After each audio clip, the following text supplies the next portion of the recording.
د کابل نیوز ګران لیدونکو سلام. نن ځانګړی درسن لرو د افغانستان د حزب اسلامي د مشر انجینر صاحب ګلبدین حکمتیار سره. حکمتیار صاحب ډېره زیاته مننه فرصت مو راکړ په دغه وخت کې چې یو مسایلو باندې کور مدان سولې نه دم بس همدغه سوله ده ځکه چې جنګ روان دی. هره ورځ خلک وژل کېږي، افغانان وژل کېږي او هېواد ورانېږي.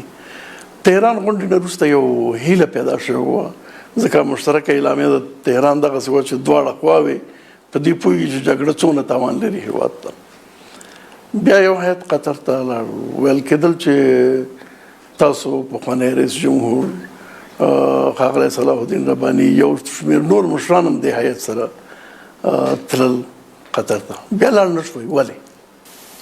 بسم الله الرحمن الرحیم. سوله زموږ د ټول ملت غوښتنه ده او د هر مؤمن افغان لپاره باید اولویت وي. ټول لوري باید دا ومني چې ولس باید له دې دردناک حالت وژغورل شي. جګړه ډېره اوږده شوه، د پردیو په ګټه ده. افغانانو ته تاوان رسېدلی، هره ورځ په سلګونه افغانان مري، مخصوصا په دغو ورځو کې چې بهرني ځواکونه نور خپل وتل بشپړوي. پکار خو دا وه چې جګړه راکمه شوې وي د همدې په تناسب، ولې متاسفانه چې برعکس تشدید شوی او دغه څو وروستۍ میاشتې خو د افغانستان د دې 43 کلن جنګ تر ټولو خونړۍ میاشتې. ټولو باید دا درک کړي چې جنګ د حل لار نه ده، دا جنګ فاتح نه لري او په جنګ سره څوک نشي کولی د خپلې خوښې حکومت بقا تضمین کړي یا اقتدار ته ورسېږي. د ښارونو نیول او پرېښودل هم د ستونزې حل نه دی. دا ښارونه په وار وار په دې 43 کلونو کې لاس په لاس شوي، د پلازمینې کابل په شمول څونه راغلي او کابل باندې هم مسلط شوي، ځینې د کودتا له لارې، ځینې د جنګ له لارې، ځینې د پردیو په مرسته، ځینې د شوروي اتحاد په مرسته، ځینې د ناټو په مرسته تر ارګ پورې رسېدلي دي او له ارګه د ځینو جنازې وتلي او ځینې هم په تورو شیشو موټرو کې ایستل شوي. دې ته په پام سره خو ټولو باید د جنګ لار پرېښی. ټول دا و چې موږ درک کړې ده. هر چا نه چې پښتانه وکړي دا خبره کوي چې جنګ تاوان دی افغانستان ته، باید خبرې وکړو، په دې ټول اقرار لري، لیکن عمل داسې نه کېږي. مثلا دغه د قطر غونډه توقع دا وه چې د دې هېواد مشران چې د تصمیم نیولو صلاحیت لري هغه هلته ورشي او نتیجې ته ورسېږي. لاړ نه شول، ولې؟ تر اوسه پورې ټولې ناستې ناکامې وي، له قطر نیولې تر ماسکو بیا تر تهران یوې ناستې هم نتیجه نه درلودله.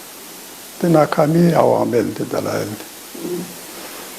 او امریکا او طالبان وتوانېدل چې خپلو منځونو کې توافق ته ورسېږي. دوه لوري او دا توافق هم داسې چې د ستونزې د حل لار نه وه.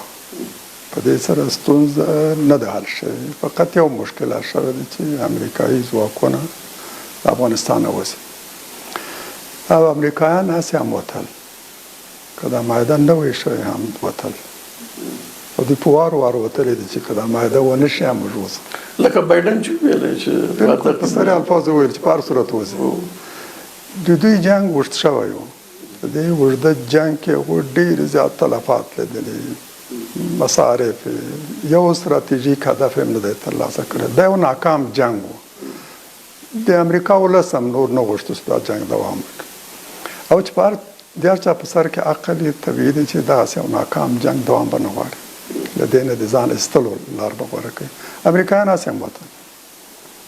اما د افغانانو ترمنځ چې تر اوسه پورې کومې ناستې شوي ولې ناکامې دلایل کاملا څرګند د جنگ دوه لوري د سولې لپاره هیڅ نه اراده لري او نه هم تر دغه شیبې پورې یو لوري هم د بحران د حل لپاره او سولې ته د رسیدو په ارتباط یو واضح مشروع معقول طرح نه ده وړاندې کړې. که تاسو د دواړو لورو له مسؤلینو نه وپوښتئ چې طرحه مو څه ده، له دې جنګ نه څنګه وځو، باور لرم چې مثبت ځواب به ترلاسه نه کړي، واضح ځواب به ترلاسه نه کړي. یوه ستونزه همدا وه چې دا دواړه لوري تر دغه شیبې پورې د سولې په ارتباط واضح طرح نه لري. دواړه هڅه کوي چې مقابل لوری ورته تسلیم شي او وسله په ځمکه کښېږدي، د سلطه ومني. دواړه لوري دغسې. دومره لویه ستونزه دا وه چې دوم دلیل د ناکامي چې دا مذاکرات د داسې چاپ وساطت او منځګړیتوب شوي او حتی د هغه تر مدیریت لاندې چې هغه د جنګ اصلي لوری ده. دا جنګ هغوی تپلی، امریکایانو دا جنګ تپلی او نن وساطت د مذاکراتو هغوی کوي. په کار خو دا وه چې دا مذاکرات کاملا بین الافغاني وي، د بهرنیو له وساطت پرته، مخصوصا د داسې لوري له وساطت ترته وایي چې هغه د جنګ معاصر لوری ده، دا جنګ هغه تپلی. دریم دلیل یې دا و چې دلته یوازې دوه لوري په دې مذاکراتو کې شریک وو، د جنګ دوه لوري. د ملت اکثریت په دې مذاکراتو کې نه دی تمثیل شوی. هغه چې سوله غواړي او سولې اولویت ده هغوی په دې مذاکراتو کې نه وو. د کابل هیئت یوازې د ارګ او د سپېدار ماړۍ استازیتوب کول. هغه ګوندونه چې له حکومت سره نه دي، اپوزیسیون کې دي، په دې مذاکراتو کې نه. په کار دا و چې دا مذاکرات په اوچته کچه د مشرانو په سطحه وي. متاسفانه چې هغه نه هیله همدغه وه. اوس د قطر بهیر خو همدغسې دی لکه څنګه چې تاسو ویلې، هغه میاشتو نه ناست دی او هېڅ توافق نه کوي، ځکه چې صلاحیت هم نه لري، وړتیا هم شک کېده چې دواړو هیئتونه څنګه دي. لیکن دا ځل توقع دغسې وه چې مشران هلته ورځي. ستاسو په اړه ویل کېدل، د ښاغلي صلاح الدین رباني په اړه ویل کېدل، پخوانی رئیس جمهور، یو تعداد نور مشران، حکومت نه بلکې د افغانستان د سیاسي ګوندونو مشران. لیکن دا لاړ نه شول. بیرون داسې ویل کېږي چې د صلاحیتونو بحث و چې دوی د پرېکړې صلاحیت لري که نه، د هیئت کې د حکومتي غړو د زیاتېدو علت و چې بیا څه علت و چې تاسو اول کې تصمیم و چې لاړ شئ او بیا وروسته لاړ نه شولئ؟ اصل کې دا طرح زموږ له لورې وړاندې شوی وه. له ډاکټر اشرف غني سره هم د درې اړخیزې ناستې کې په همدې باندې بحث وشو او توافق وشو. په کار دا ده چې موږ د طالبانو له نیت او ارادې خبر شو. هغه د دوحې ناستې په ارتباط ملاحظات درلودو او د استانبول ناستې په ارتباط ورته چې دا نور منتفي دي، دا مذاکرات باید په کابل کې وشي. دې باندې تاکید او موږ مذاکرات په هغه صورت کې مفید دي چې یو ځل موږ پوه شو چې طالبان څه غواړي، آیا سولې ته چمتو دي که نه، که هغوی د جنګ دوام غواړي. او دا په هغه صورت کې معلومولی شو چې د دې لوري د مشرانو یو هیئت لاړ شي، د دومې درېمې کچې هیئت نه بلکې د ګوندونو د مشرانو په کچه یو هیئت. ضرور هم ده چې لوی هیئت، او ضرور هم ده چې د هیئت سره ډېر صلاحیت. دا هیئت به ځي فقط د دې لپاره چې طالبانو روحیه، عزم، نیت او اراده معلومه کړي. له یوازې طرح سره باید لاړ شي. طرح باید داسې چې هم ولس قانع کړي، هم نړیوال قانع کړي، هم یقینا دا بحران حل کړی شي. داسې چې یو انتقالي حکومت سره توافق کوو، دا به لنډمهاله وي، غیر ائتلافي به وي، قدرت به د ګوندونو او د جنګي لورو، نظامي لورو ترمنځ نه ویشل کېږي. داسې شخصیتونه به جوړ شوی چې هغه ټولو ته د منلو وړ وي. نه متهم وي چې په یو بهرني هېواد پورې تړلی ده، د اشغالګرانو ملګرتیا یې کړې ده، په جنګ کې برخه درلودله، جنګي جنایتونه مرتکب شوي، ښه سابقه لري داسې کسان باید د دې نه یو ټیم باندې باید توافق وکړو په یو شخص نه موږ باید په یو ټیم چې دا ټول حکومت جوړوي کابینه والیان سفیران یو ټیم چې 100 کسان دومره به کېږي په دې توافق وشي او د دې حکومت ترڅنګ باید د دولت یو عالي شورای چې د معاصرو اغیزمنو لورو مشران غړي او دا به د تصمیم وروستی او تر ټولو لوړه مرجع د طالبانو د مشرانو په شمول د طالبانو بندیان باید خوش شي نه یوازې طالبانو بندیان ټول هغه چې د سیاسي او نظامی فعالیتونو په تور نیول شوي دي هغه باید آزاد شي او له تور فهرست د امریکا باید د ټولو هغو نومونو حذف شي چې د اشغالګرانو مخالفت یې کړی که دا حزب اسلامي پورې مربوط دي که طالبانو پورې مربوط دي دا تور لیستونه هم باید نور لرې وغورځول شي او اوربند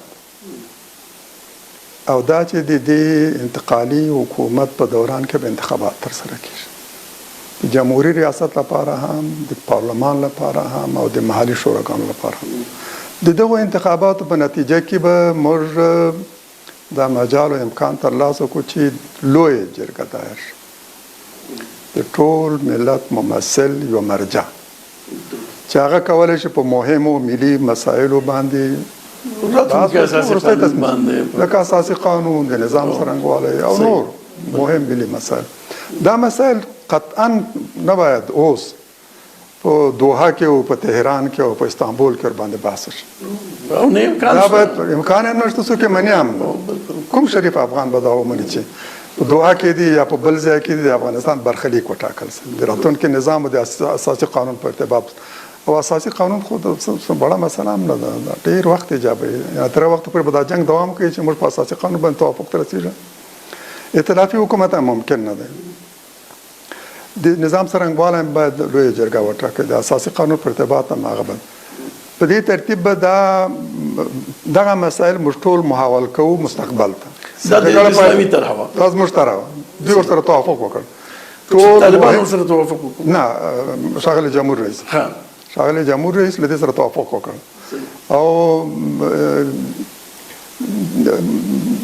اوس به فقط په څو مهمو مسایلو باندې بحث کوو اوربند لومړۍ مسله ده یو انتقالي حکومت د اقتدار انتقال دومه اساسي مسله او د بندیانو خوشي کول انتخاباتو باندې توافق دا مهم مسایل دي نور ملي ستر مهم مسایل باید محول کړو لویې جرګې ته دغه طرح باید د طالبانو په وړاندې کښېږدي او ووایي چې ستاسو له دې نه علاوه څه غوښتنې دي بهرني ځواکونه وځي در سره ملګري یو وتل هم دا د بشپړېدو په حالت کې ده او اته که سوله ونه شي هم دوی وځي موده هم ټاکلې ده عجله هم لري او دغه د وخت خلاص دی همداراز دغه حکومت چې د جنگ یو لوری ده او طبیعي ده تاسو د منلو وړ نه ده دا هم تعویض کېږي په یو داسې حکومت چې ټولو ته د منلو وړ ستاسو په شمول څه پاته دي چې تاسو هغه هم غواړئ کله دې سره توافق وکړ موږ له همدغه تارې سره ځو استانبول او غواړو چې هلته وروستی تصمیم ونیولی شي او په هغه ناسته کې مو له ټولو هیوادونو چې د افغانستان په قضیه کې لږ یا ډېر مثبت یا منفي ونډه لري له هغو نه یو تعهد واخلو یو کلکه ژمنه څرګنده د ټولې نړۍ په وړاندې چې له دې نه وروسته به د افغانستان په مسایلو کې لاسوهنه نه کوي د جنګي لورو مرسته به نه کوي او افغانستان ته به وسلې نه رالېږي د افغانانو د پرېکړې حمایت به کوي په څه چې افغانان په خپلو منځونو کې سلا شول د همغه حمایت به کوي دغسې یو کلک تعهد هم له دوی نه واخلو او له دې نه علاوه له دغو هیوادو چې د افغانستان په دې 43 کلن جنګ کې ونډه درلودله او بمونه یې ورولي راکټ یې ورولي افغانان یې وژلي زموږ ملک یې وران کړی له هغو نه د خسارې د جبران غوښتنه مو وکړو او له دغسې یو روحي او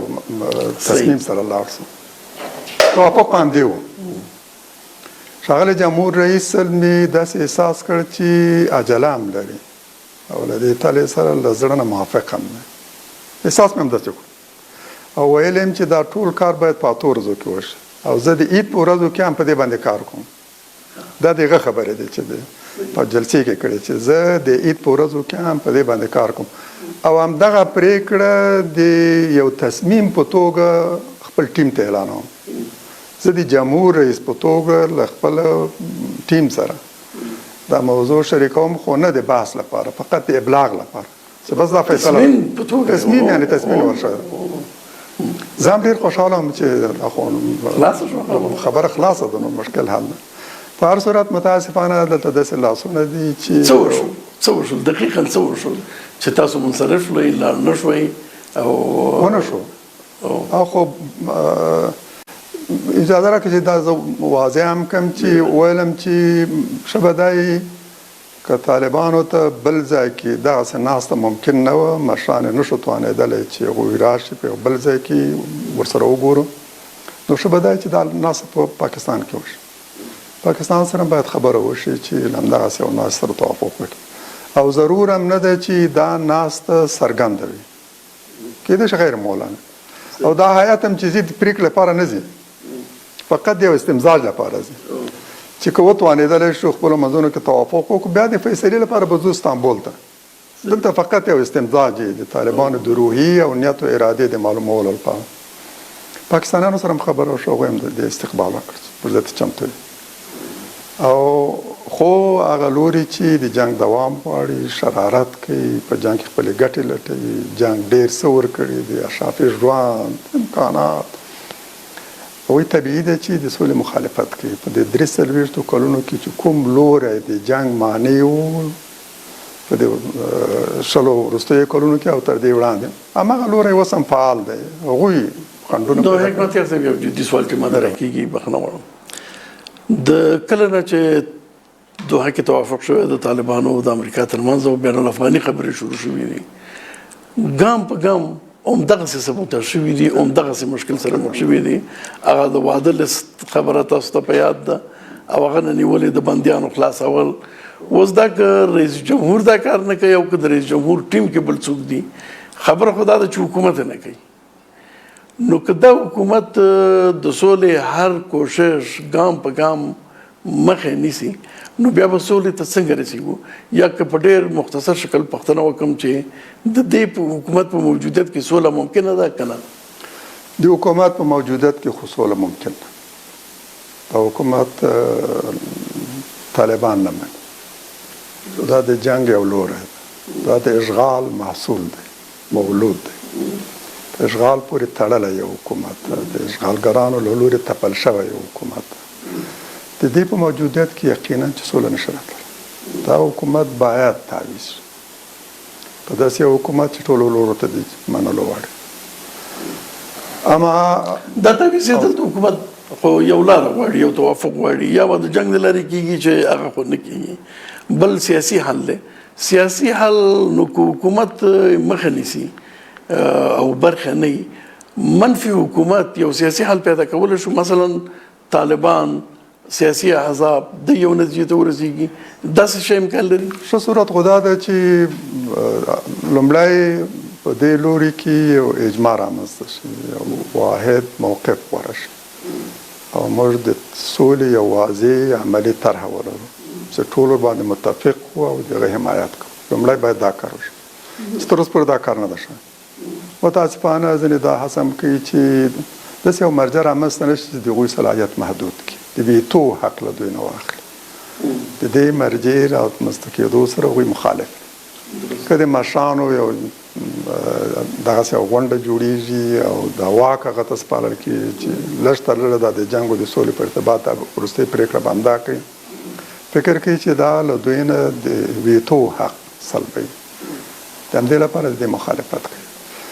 ښه صورت خو دا ده چې لومړی دا لوری چې په حکومت کې شامل دي، که له حکومت نه بهر دي، اپوزیسیون، دا ټول ګوندونه خپلو منځونو کې کښېني او په یو طرح باندې توافق وکړي. بیا له طالبانو سره دا کاشکې، خو تر اوسه پورې خو تجربه داسې نه کېږي.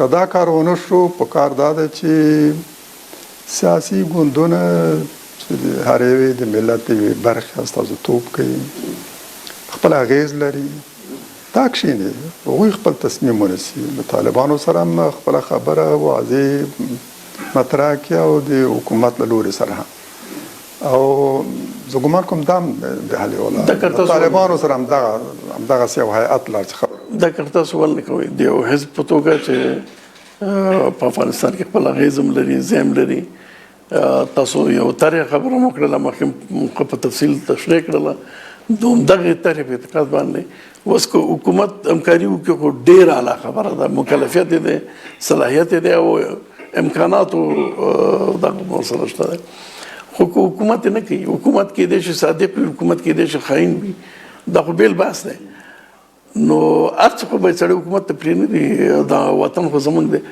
حزب اسلامي دی کې څه کوي موږ دا هڅه کوو چې که وتوانېدلی شو همدغسې یو مستقل محور هم رامنځته شي چې هم د حکومت په ارتباط د فشار یو عامل شي حکومت مجبوري کې دې ته چې سولې ته غاړه کښېږدي او هغه لوري چې د دې وضعیت د دوام سره موافق نه دي او تغییر غواړي هغه ټول په دې محور کې راغونډ شي هغوی بیا له طالبانو سره مستقل خبرې وکړي اوس خو طالبان هم په خپل دریځ کې معلومیږي چې څه تغییر راوسته لا باید انتظار وکړو چې معلومه شي دا څومره حقیقت لري دا چې دوی ویلي دي چې مثبت تغییر احساس کیږي د هغوی په لهجه کې لومړی ځل ده چې له هغوی نه اورېدل کیږي چې باید داسې یو حکومت رامنځته شي چې ټولو ته د منلو وړ دغه لهجه هغوی ولې او حتی ځینې وایي چې ګواکې هغوی له انتخاباتو سره توافق کړی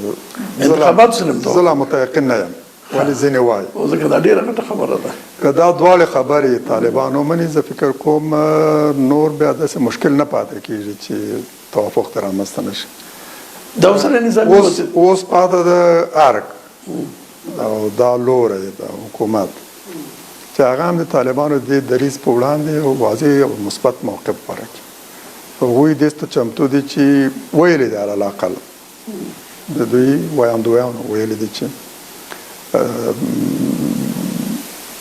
د یو داسې حکومت نه جوړېدو نه پرته سوله نشي راتللی چې ټول ورته د منلو وړ یعنې چې دوی غواړي دا باید معلومه شي طالبان رښتیا هم دا غواړي که نه او دا باید معلومه شي چې آیا طالبان له انتخاباتو سره موافق دي که نه زه فکر کوم له دغو دوو خبرو نه چې ټول لوري باید در باندې توافق وکړي انتقالي حکومت لنډمهاله او انتخابات د یو اصل په توګه منل له دې پرته د افغانستان بحران نشي ختمېدلی د دې بدیل فقط جنگ ده که څوک یعنې واقعیت همدا ده څوک سوله غواړي نو له دغو خبرو سره به توافق کوي درست حکومت اوس په ښکاره خو د جنګ خبره کوي اوس هغه ورځ رئیس جمهور ویلي چې امنیتي ځواکونو ته تاسو فقط شپږ میاشتې مقاومت وکړئ بیا نو نور خبره یعنې سمیږي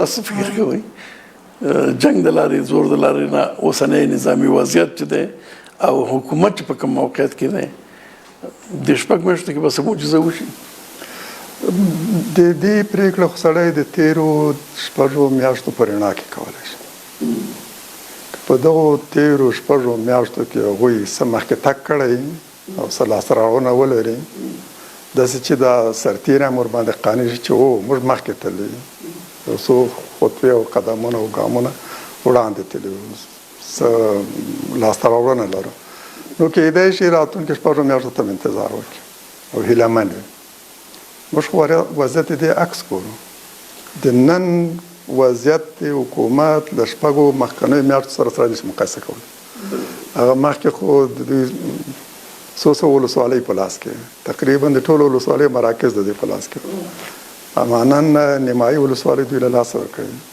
څنګه سړی یو معقول انسان به څنګه دا خبره وکړي چې شپږ میاشتې وروسته به وضعیت بدل شي مثبت نو بیا د دې خبرې شاته منطق څه دی ځینې خلک فکر کوي چې حکومت ته یوازې دا مطرح ده چې څو ورځې چې زیاتې ارګ کې تېروی شي دا غنیمت دی یعنې افغانستان سولې ته رسیږي نه رسیږي جګړې ته ځي خدا نخواسته نظامي سقوط ته ځو که هر څه هغه بحث اهمیت نه لري اهمیت دا لري چې زه څو ورځې نور هم پارک کې تېرې کړم د دې شاته منطق څه دی دغه دریځ چې ارګ نیولی موږ ته هم د دې منطق نه معلوم شي او د دغو خلکو له رایې سره موافق یو چې شاید دوی فقط غواړي چې یو څو ورځې نور هم په اقتدار کې پاتې شي نه د سولې اراده لري نه د دې د جنګ ختمولو اراده او عزم لري او د جنگ ټولو توان خو په هیڅ صورت کې نه دی. ډیر ساده او بې عقله انسان به دا مني چې دا حکومت کولی شي په جنگ سره 6 میاشتې نور هم خپله بقا تضمین کړي. دلته د ناټو 1,50,000 سرتیرو ونه توانېدل چې جنګ وګټي، ورشو توانېدل چې جنګ وګټي. اوس به څنګه دا حکومت په یوازې سر جنګ ګټي؟ څوک ورسره موافق دي؟ دا سرتیرو خو ورسره موافق نه دي. ومولیدل چې دغه ټولو ولسوالۍ له جنګ نه پرته پرېښودله. ولسوالیو تسلیمېدل په کوم شکل باندې چې بې د جګړې تسلیم شي د باره کې ډېر زیات پوښتنې دي، ابهام دی.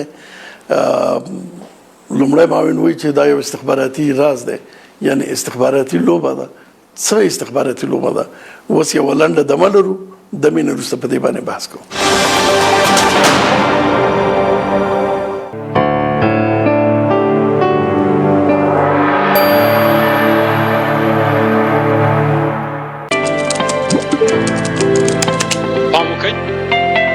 ضرب د دوه کېږي څلور. زویه کاروبار دې څنګه دی؟ ورور دې هم درته سلام وایي.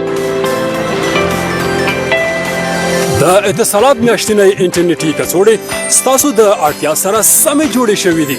اوس په میاشتنیو انټرنیټي کڅوړو کې تر 10 GB اضافي انټرنیټ لاسته راوړئ.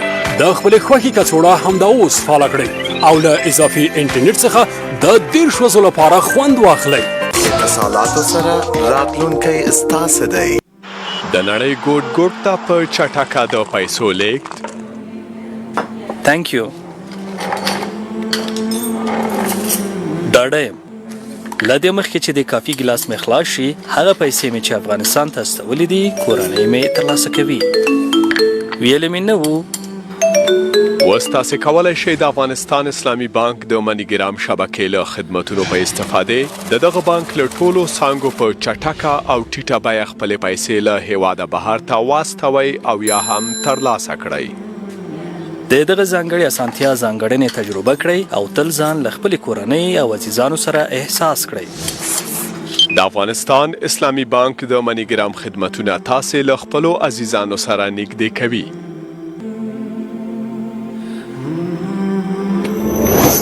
د افغانستان اسلامي بانک د بریا په لور. پام وکړئ 2 ضرب د 2 کېږي څلور. زویه کاروبار دې څنګه دی؟ ورور دې هم درته سلام وایي. د اتصالات میاشتنۍ انټرنیټي کڅوړې ستاسو د اړتیا سره سمې جوړې شوې دي. اوس په میاشتنیو انټرنیټي کڅوړو کې تر 10 GB اضافي انټرنیټ لاسته راوړئ. د خپلې خوښې کڅوړه همدا اوس فعاله کړئ او له اضافي انټرنیټ څخه د 10 ورځو لپاره خوند واخلئ. اتصالاتو سره راتلونکی ستاسو دی. آی پی ډېر ژر. توجه کنین 2 ضرب 2 میشه 4. بچه کاروبارت چطور اینا است؟ بیاره کدام سلام میگه. بسته های ماهوار اینترنت اتصالات مطابق با تمام نیازمندی های شما طرح گردیده است و حالا الا 10 GB اینترنت اضافی در بسته های ماهوار به دست بیاورید. بسته دلخواهتان را همین حالا فعال سازید و از اینترنت اضافی که برای 30 روز قابل اعتبار می باشد لذت ببرید. با اتصالات آینده از شماست. پام وکړئ 2 ضرب د 2 کېږي څلور. زویه کاروبار دې څنګه دی؟ ورور دې هم درته سلام وایي. د اتصالات میاشتنۍ انټرنیټي کڅوړې ستاسو د اړتیا سره سمې جوړې شوې دي. اوس په میاشتنیو انټرنیټي کڅوړو کې تر 10 GB اضافي انټرنیټ لاسته راوړئ. د خپلې خوښې کڅوړه همدا اوس فعاله کړئ او له اضافي انټرنیټ څخه د 10 ورځو لپاره خوند واخلئ. اتصالاتو سره راتلونکی ستاسو دی.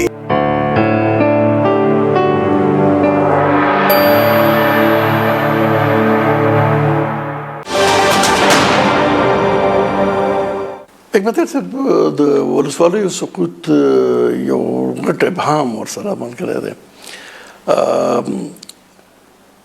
دغه ابهام باندې خبرې کوو وروسته، لیکن هغې نه مخکې همدغه وخت کې چې ولسوالۍ تسلیمېدلې او دغه لوبه شروع شوې وه، د تهران ناسته وشلله.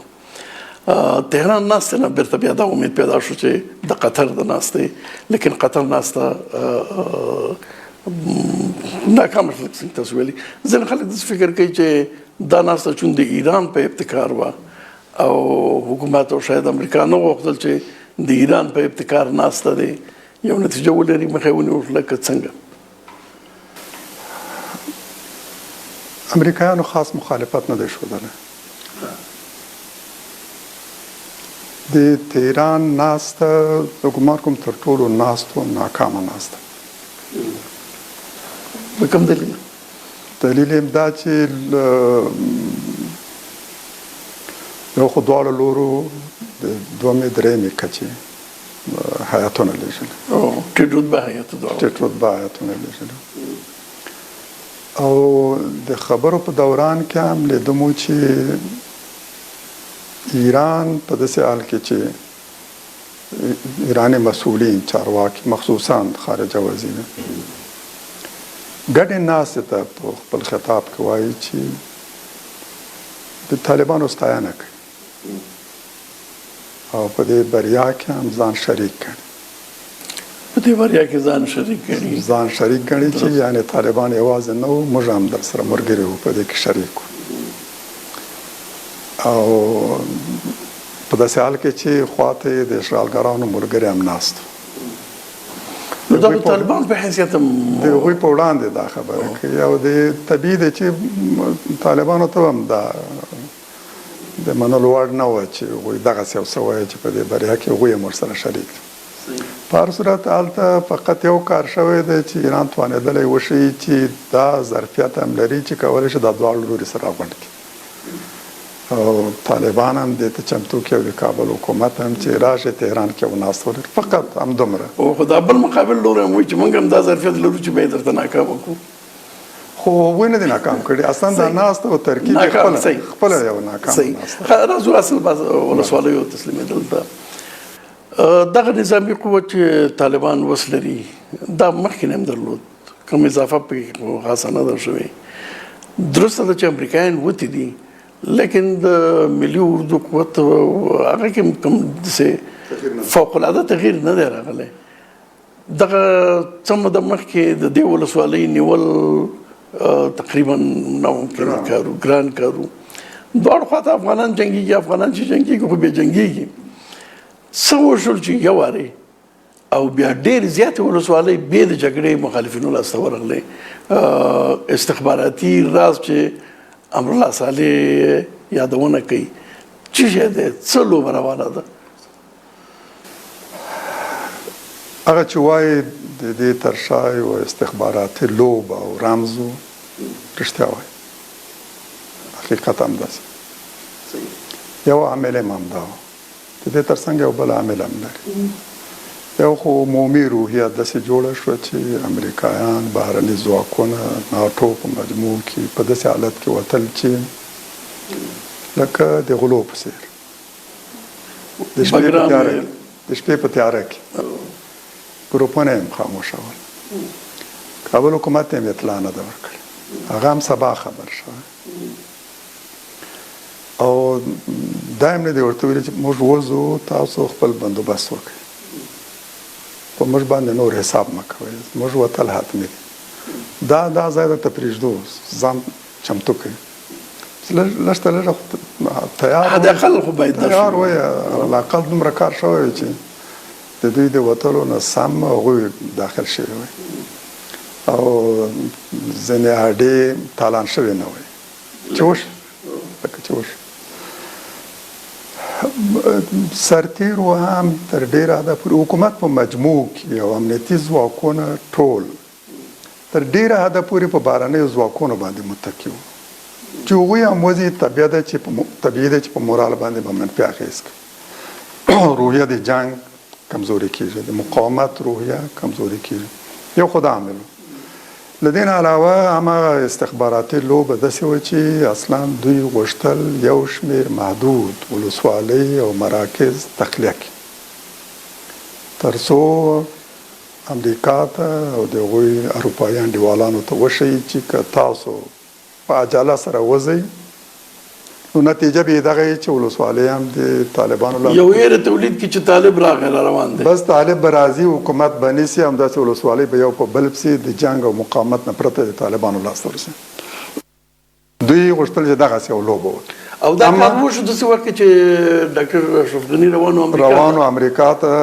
او یې تولید کړله چې کومک نه کوي که ته وځې نو طالب راپسې راغی نو هغه نتیجه ورنه کړله هلته خو ډېر منفي ځواب او په هر صورت یعنې لوب همدا دوی مدیریت نه کړی شو عواقبو ته متوجه نه و ډېر ناسنجیده تصمیم دې ته متوجه نه و چې روحیه هم کمزوره شوې ده مورال هم ضعیف شوی ده اوس چې ته 30-40 ولسوالۍ په یو وخت کې څو ورځو کې طالبانو ته پرېږدي معنا خو دا ده چې هغوی به احساس کوي چې مقاومت ممکن نه ده هر یو به له جنګ پرته تسلیمیږي حکومت دا هم شو کولی چې دا اقتصادي شاهراهونه چې دي بندرونه دي د هغه په ساتنو خو یې تمرکز کړی وی سپین بولدک په شان د اسلام قلعه نور په شمال کې چې بندرونه دي عرض مې همدا و چې هغوی بس منصوبه غلطه وه وضعیت یې سم نه و تحلیل کړی او د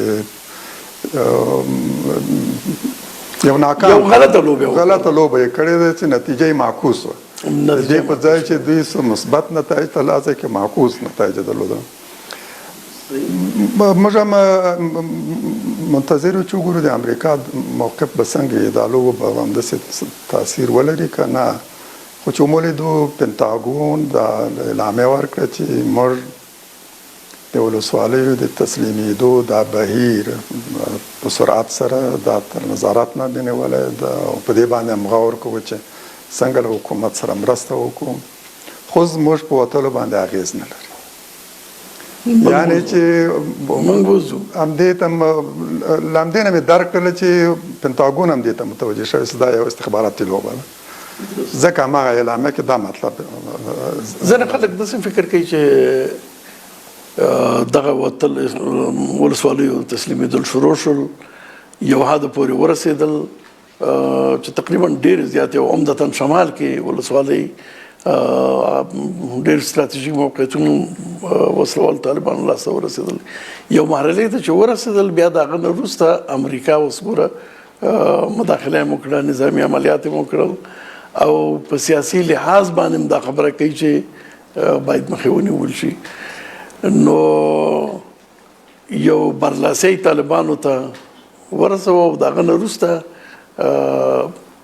بیا د موقت حکومت خبره هم کېږي ایټالیا کې چې کومه غونډه وشوله په هغې کې مشترکه اعلامیه دا ده چې دواړه خواوې باید د موقت حکومت جوړېدو باندې توافق وکړي یعنې اول ورته طالبان برلاسه کړل لکه څنګه چې دوی ایره جوړوله چې په بایډن سره په خبرو باندې تاثیر وکړي هغې برعکس د دې نه استفاده وکړله اول طالبان په برلاسه کړل او بیا د موقت حکومت غوښتنه وشوله دغه تاسو څنګه ارزوئ امریکا غواړي موقت حکومت خواته افغانستان لاړ شي که څنګه د ایټالیا د ناستې اعلامیې دوه حساسې او مهم ټکي وو یو دا چې په انتقالي حکومت باید توافق وشي او دوم دا چې د افغانستان زعامت باید د ملت په رایه او د انتخاباتو له لارې وټاکل شي دا دوه اساسي او مهمې خبرې دوم عرض مې دا ده چې امریکایان دا نه خوښول چې دا سیمې دي دومره سرې د طالبانو لاسته ورشي دا د هغوی د پلان مطابق نه ده شوی بلکې د دې غلط استخباراتي لوبې نتیجه وه د امریکا منصوبه دا وه چې که وتوانېدلی شي خپل ځواکونه له افغانستان وباسي نور به د هغوی سر خوندي او د افغانستان خواته د ګاونډ هیوادو کې اډې جوړې کړي او له هغه ځای نه جنګ کنټرول کړي ما په هغه درې اړخیزې ناستې کې ښاغلي جمهور رئیس ته وویل چې نور ډېر باید په دې بهرنیو ځواکونو باندې حساب ونه کړو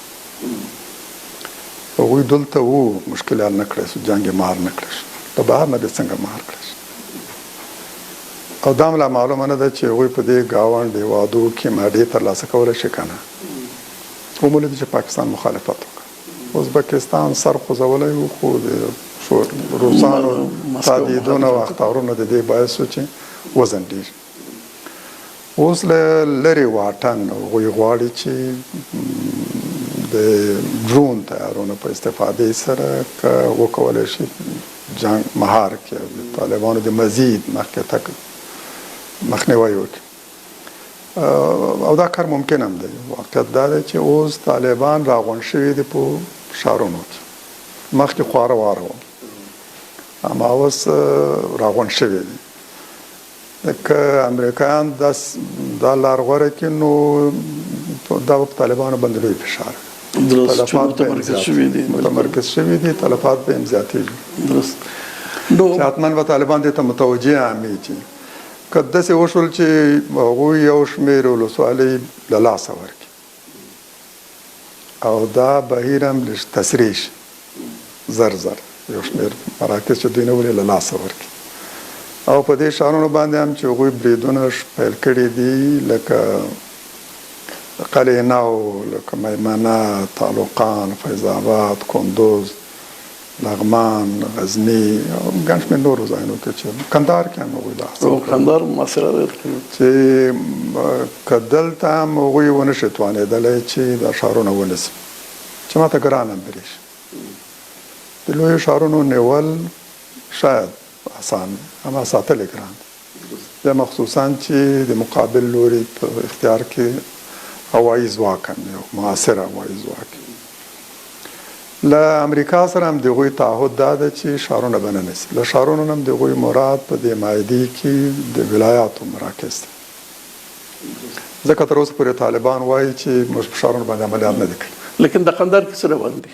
قندهار کې خو جنگ روان دی تقریبا په خان یوازې قندهار کې نه بلکې په ډېرو نورو ښارونو کې عرض مې وکړه لکه په میمنه کې ده، لکه قلعه نو کې و چې روغه جوړه وسله شاسول او تعلقان باندې دا اوس ډېر شدید جنگ روان دی. اوس تعلقان باندې جنگ روان دی، فیض آباد کې هم دغه شدید جنگ روان دی. په هر صورت یعنې که داسې وشي چې هغوی ښارونه مو نشي نیولی، یعنې مزید مخکې تګ ونه لري، لاسته راوړنه ولري او برعکس له ځینو سیمو نه هم په شا سي، بیا به پایلې ډېرې طالبانو ته بدې، یقینا چې بدې. موږ ټولو لور ته وایو چې راځئ د جنګ په جنګ باندې اصرار او ټینګار پرېږدو، راسئ د سولې لار وغواړو. طالبانو ته هم وړاندیز همدا ده چې راسئ اوس دا پاتې ستونزې دي مذاکراتو له لارې. صحیح څنګه کېږي په درسته بحث کوو، لیکن حکومت چې ورسره څه رقم برخورد کوي په دې باندې به غواړم مخکې بحث وکړم. حکومت د جنگ خبره کوي، مخکې مې ویل چې شپږ میاشتې تاسو ودرېږئ، امنیتي ښه دا خو روحیه خو باید ورکړي، دا خو مکلفیت هم دی، لیکن د هغه پخوا کې ملیشه سازي شروع کړې ده. اوس د حکومت بعضې مقامات وایي چې نه ملیشه سازي نه کوو، دا د اردو په چوکاټ کې وسلې توزیع کوو. بسم الله خان ته راوسته او هغه اعلان کړله چې موږ او ویې کړل عملاً دا کار شوی دی، ملیشه سازي شوې ده. د دې لارې نه د افغانستان ثبات ته رسیدای شي، طالب مخه نیول کېدای شي، دغه کوم لارو باندې چې حکومت عمل کوي د طالب د مخنیوي لپاره هغه سمه لاره ده. دا ناکامه استراتیژي ده، مخکې تکرار شوی د ناکامې تجربې تکرار دی، نجیب هم وازمویله او نتایج یې بد.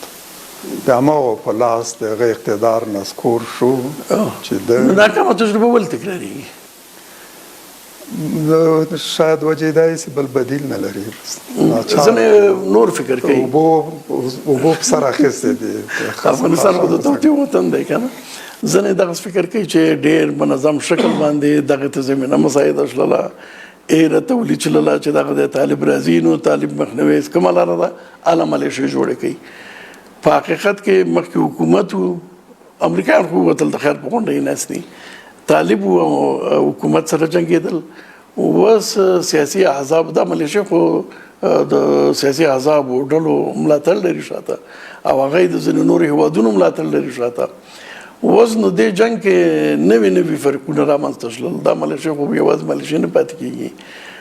په همدې ترتیب افغانستان خدا نخواسته یو کورنۍ جګړې خواته قصداً ټیلول کېږي. تاسو څه فکر کوئ دې باره کې؟ عرض مې دا ده چې او دا منصوبه ده، دشمنان هم دا غواړي چې یو ځل بیا افغانستان د قومي او سمتي جنګ لوري ته ووځي، کمین کې دي په دې باندې پانګونې کوي او اوږد لاس هم لري دلته. امکانات هم په اختیار کې لري، ملیشې هم جوړوي، وسلې هم توزیع کوي. سره له دې چې بیا وایم چې موږ ملیشې نه جوړوو، په داسې حال کې چې عملا لګیا دي ملیشې جوړېږي، اداري رسمي وزارتونه مسؤلین تنخواه ورکول کېږي، تنخواه ورکول کېږي، وسلې ورکول کېږي، پیسې ورکول کېږي. خو متاسفانه چې هغوی هغه لوري استخداموي او د جنگ ډګر ته یې لیږي چې په وار وار ناکام شوي او هېڅ یې له وسه پوره نه دی. دا به ډېر صفاحت وي چې یو څوک داسې یو افسر یا عسکر یا ملیشه جنگ ته لیږي چې هغه ناکام شوی په وار وار، د هغه بیا استخدام به ډېر صفاحت وي او عمله نه مو لیدل. دومره په اسانۍ هغوی مرکزونه پرېښي دي، پوستې پرېښي دي، یو ډز پرته، له هېڅ مقاومت پرته، چې یعنې چې دا روحیه نه لري، اصلا مورال نه لري، انګېزه نه لري د جنګ لپاره. ولې به جنګېږي؟ نیت که هر څه وي خو د ملیشو جوړول افغانستان د کورنۍ جګړې خواته بیول دي. دې کې هم عرض مې دا ده چې د کورنۍ جګړې لوري ته د افغانستان بیول لږ ګران کار. تاسو ولیدل چې په شمال کې تر نورو ډېر په اسانۍ سره ولسوالۍ د طالبانو لاسته ورغلې. که دا د پښتون او غیر پښتون جنګ د شمال او د جنوب جنګ باید داسې نه وای شوی. په شمال کې باید ډېر مقاومت وي. ځکه د تاسو د تخار یا بدخشان دا له پکتیکا سره مقایسه کړئ، دوه ولایتونه دی، په جنوب کې او په شمال کې. طالبانو په پکتیکا کې هېڅ ولسوالۍ نه شي نیولی، خلکو مقاومت کړی ده، جنګېدلي، چېرته جنګېدلي دي طالبانو نه توانېدل چې ولسوالۍ ونیسي. اما په شمال کې تقریبا ولایتونه دربست طالبانو په لاس کې پرېوتې، په بدخشان کې ټولې ولسوالۍ، په تخار کې ټولې ولسوالۍ د طالبانو لاس ته. حتی د فقایي په شکل ویل کېږي په یو څونه چې ولسوالۍ تسلیم شوې ده، لا طالب ورته نه دی راغلی. همداسې ده، طالب ته وروسته خبر راغلی دی چې دا وروستۍ ولسوالۍ خالي ده. عرض مې همدا ده چې حکومت په دغو ملیشو باندې چې شوروي اتحاد هم استخدام کړ، ویې جنګول او پایله د شوروي مات او زوال. په هماغو ملیشو یو ځل بیا دوی حساب کوي، فکر کې چې دا به ورته وجنګېږي او دا به ورته بریا سر کې، دا به د هغوی لوی اشتباه وي. ملت اکثریت سوله غواړي. له دغو جنګي لورو چې ملت هېواد یې ملت له دغسې بد حالت سره مخامخ کړی، هم د شوروي په خدمت کې هم د ناټو په خدمت کې، له دې نه کرکه لري، متنفر دی. واقعیت همدا ده چې ملت غوث اکثریت د سولې غواړي، تغییر غواړي، مثبت تغییر غواړي. حزب اسلامي چېرته دی؟ ملیشې جوړېږي، حزب اسلامي پکې نه ښکاري، یعنې ولسي پاڅون چې دی ورته ورکوي د طالبانو د پرمختګ په وړاندې چې کوم وسله والې ډلې جوړېږي، حزب اسلامي هغې کې نه ښکاري. دا ولسوالۍ چې تسلیم شوي دي، حزب اسلامي خو سیاسي حضور که لري خو نظامي حضور هم لري. دلته خو حزب اسلامي شته دی، لیکن دغه تسلیمۍ کې نه تسلیمۍ کې، مقاومت کې نه مقاومت کې، حزب اسلامي په هېڅ ځای کې نه ښکاري. چېرته د حزب اسلامي دی لوبه کې؟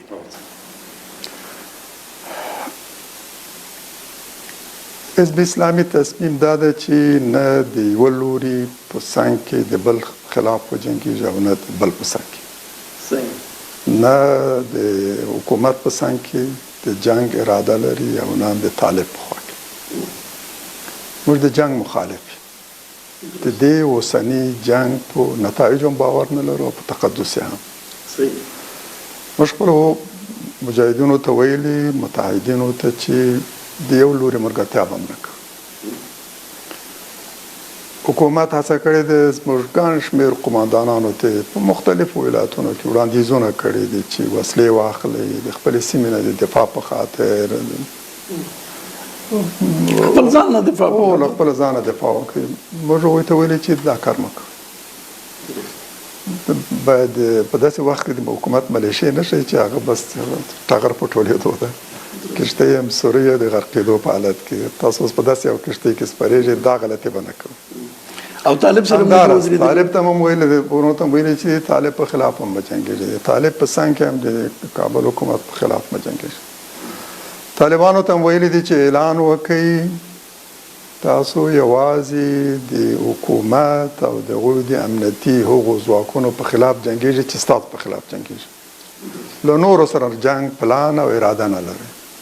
د حزب اسلامي په ارتباط باید په واضح الفاظو د اعلامیې په ترڅ کې اعلان کوي چې حزب اسلامي سره تاسو جنګ نه لرئ، نه هغو سیمو خلکو مزاحم کېږي چې حزب پورې متحد دي، نه له خلکو غواړئ چې تاسو سره بیعت وکړي او نه دا ترې غواړئ چې وسلې تاسو تسلیم کړي. په اسلام کې نه د خلکو نه وسلې اخیستلو جواز شته او نه په زور د بیعت اخیستلو مجوز. صحیح، په زور نه د زور حکومت شته، نه د زور بیعت شته او نه له خلکو نه وسلې اخیستل. شریعت وایي چې حتی د یو مسلم مشروع حکومت په خلاف چې یو څوک بغاوت کوي، وسله اخلي او جنګېږي، د دغه باغیانو سیمه هم چې د اسلامي دولت ځواکونو ونیوله، هلته به د هغو کورونو ته نه داخلېږي، هلته به د هغه فراري نه تعقیب، هلته به د هغوی وسله غنیمت نه ګڼل کېږي. وسله یې د خپل همغه د هغو د ورثو ده، د هغه شخصي مال ده، د هغه شخصي مال تاسو غنیمت کولی شئ. د باغي وسله یې اخیستې، د نظام په خلاف پاڅېدلی ده، د اسلامي دولت ځواکونه تللي دي، هغه سیمه یې نیولې ده. اسلام وایي چې د هغوی کورونو ته به نه داخلېږي، حتی که د باغیانو میرمنې د بام له سره تاسو په ډبرو ولي او ښکنځلې درته کوي، کور ته به نه داخلېږي. د هغوی هېڅ څه هم غنیمت نه شي ګڼلی، د وسلې په شمول. کاشکې زموږ جګړه د اسلام په هر صورت یعنې طالبانو هم دا ویلي چې نه به له خلکو نه بیعت غوښتنه کوي. بیعت د زور کار نه ده، بیعت د رضا کار ده او د بیعت په نتیجه کې یو څوک امیر کېږي. داسې نه دی چې یو څوک امیر شو د وسلې په زور او د له ځواک نه په استفادې سره بیا به له خلکو نه بیعت اخلي. نه، اصلا دا بیعت ده چې امیر اخلي بیا به امیر کېږي، بیا به امیر کېږي. ټوپک په زور امیر شي او بیا به ورته راسه سره بیعت وکړي. نه نه، دا په شریعت کې نشته. بالکل. موږ ته خو واضح مثالونه شته. ابوبکر څنګه انتخاب شو؟ ابوبکر رضی الله عنه، عمر رضی الله عنه، عثمان رضی الله عنه چې انتخابات وشو. د عثمان رضی الله عنه په انتخاب په ټاکلو کې انتخابات شوي، د مدینې له خلکو نه پوښتنه شوې ده چې له دغو دوو شخصیتونو نه چې دواړه اهل دي، د پیغمبر علیه السلام نږدې یاران، عثمان رضی الله عنه او علي رضی الله عنه، له دوی دواړو نه کوم یو ته ترجیح ورکوي؟ اکثرت ویل چې موږ عثمان. کاندیدانو دوه نفره وو، خلکو رای ورکړل. شپږ کاندیدانو له شپږو نه دوه پاته شول. د دوو ترمنځ انتخابات شوي دي. د انتخاباتو نتیجه کې هغه څوک امیر شوی دی چې اکثریت ورته رایه. صحیح. حکمت صاحب دغه یو ولې متاسفانه عرض مې کوله چې له طالبانو هم دا غوښتنه وکړه چې دا اعلامیه ورکړي. صحیح. د دوی مشرانو له موږ سره په شخصي تماسونو کې ویلي چې موږ سل په سلو کې له دې سره موافق یو، دا کار باید امارت اسلامي وکړي. موږ په شورا کې دا موضوع یادوو او منتظر اوسئ، ډېر ژر به تاسو دا اعلان هم واورئ.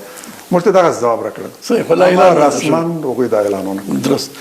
دغه یو څه تقریبا موږ خبرې وکړلې، خو لیدونکو به یو داسې څه چې موږ ته امید راکړي پیدا هم نه کړل د سولې په اړه. ابهامات پکې سخت زیات دي. وضعیت نو څنګه، یعنی که خلاصه تاسو یو دغه ټول بحث راغونډ کو، افغانستان سولې خواته روان دی، سولې ته څه هیله شته دی او که نه خدا ناخواسته لکه څنګه چې دښمنان غواړي یو بلې جګړې خواته روان یې؟ موږ ځواک صاحب محترم، زه راتلونکي ته هیله مند یم او باور مې دا ده چې دا جګړه به حتما پای ته رسېږي او شاید ډېر ژر. دا یې آخري شپې ورځې. باید ناهیلي نشو، مایوس نشو، راتلونکي ته هیله مند وو. وضعیت ما ته داسې معلومیږي چې حتما به په یو انتقالي حکومت باندې توافق کېږي. له دې نه پرته بل بدیل او انتخاب نه لرو. دواړه لوري به دې ته مجبوره کېږي. وضعیت به همدغسې جوړېږي چې دواړه لوري مجبور شي چې دا ومني. او یقین مې دا ده چې د ملت غوث اکثریت هم چې سوله غواړي له دې وضعیت نه سخت تنګ شوي او هغه لوري غندي او ترې کرکه او نفرت لري چې په جنګ باندې ټینګار کوي، د وینې تویېدو باعث کېږي. دا به همداسې نه پاتې کېږي، دا به هم متحرک کېږي او په صحنه کې به حضور پیدا کوي. یو دریم معاصر محور به جوړېږي چې دې وضعیت ته تغییر ورکړي. په هر صورت زه راتلونکي ته هیله مند یم. اول خو دا دواړه لوري د دې دواړو لورو مې انتظار ده چې وضعیت درک کړي او نور په جنګ باندې ټینګار پرېږدي صحیح. د سولې لار برابر. ډېره زیاته مننه. ګران لیدونکو تاسو نه هم مننه چې تر اوسه پورې موږ سره وئ. راتلونکي بحث پورې په خدای سپارم. الله مو مل شه.